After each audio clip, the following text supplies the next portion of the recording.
I believe that Jesus Christ actually physically rose from the dead, that it's not just a nice symbolic story about how spring comes after winter and the good somehow triumphs. If I actually believe he really did get up out of the grave physically and was seen, then as a believer in Jesus, then I can face death and say, it's going to be all right. That was Reverend Tim Keller, founder of Redeemer Presbyterian Church in New York, talking to me in 2021 after he was diagnosed with pancreatic cancer the prior year, sounding an awful lot like my mom and dad. Reverend Keller died last Friday at the age of 72. And with us now for Faith on Fridays is the editor of NewYorker.com, Michael Luo. He oversees the magazine's online editorial operation. He also wrote a really moving article about Tim Keller for the magazine. Also with us, Russell Moore. He is the editor-in-chief at Christianity Today and leads its public theology project. He's also the author of the forthcoming book, Losing Our Religion, an altar call for evangelical America. And before we talk about that and get into some of the things that Tim had said about his concern about where the evangelical church was going, Michael, first, let's just talk about, just the remarkable things that he did in New York City. And of course, I didn't know it at the time, but we had gone to Redeemer at the same time for several years. And I think I told you, I was shocked. I missed services one day, showed up on Amsterdam and 72nd at 5:30 in the afternoon, got there 10 minutes early. There wasn't a seat in that huge church. It was an extraordinarily diverse crowd, and everybody in there was about 10 years younger than me. And I said, in New York City? This is amazing what this guy's done. Talk about it.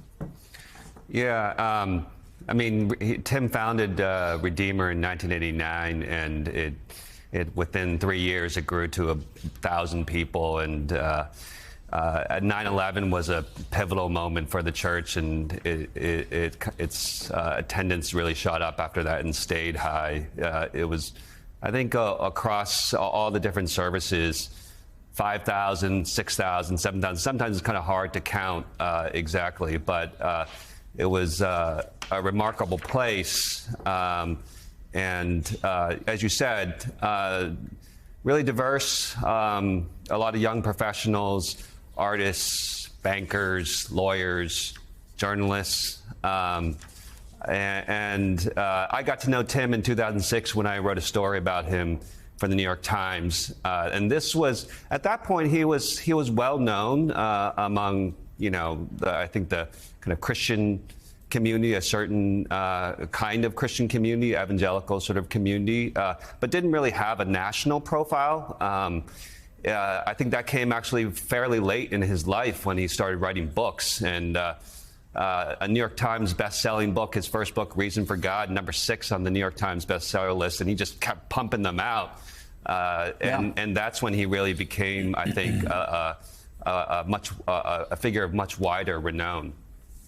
And Russell, the thing I noticed when I went to Redeemer on believe it or not, on Central Park West, right? And I think 64th, is you would think that somebody would think, well, if I'm going to be like preaching in Manhattan, this is not fertile ground for my message. So I'm going to kind of soft pedal this. No, he went right at him.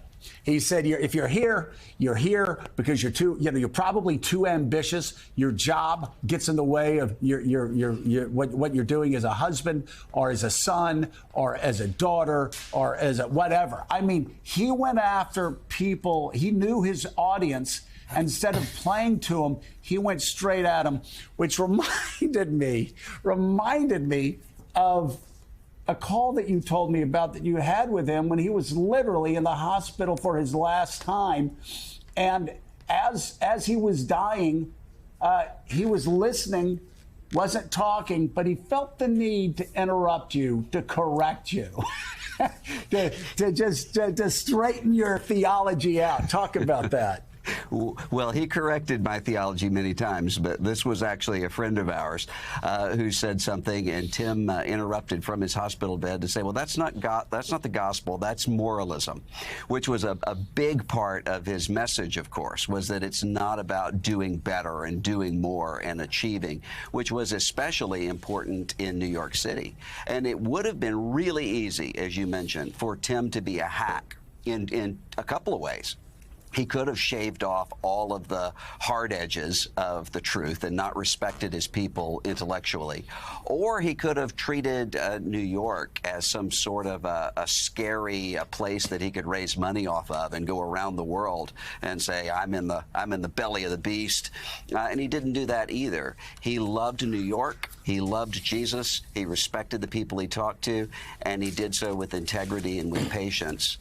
There was a New York City pastor who texted me the other day and said, Gandalf isn't supposed to die. And that's the way many of us feel. He was a Christian Gandalf, a sage, and had wisdom, and not just wisdom, but an example that's going to be missed.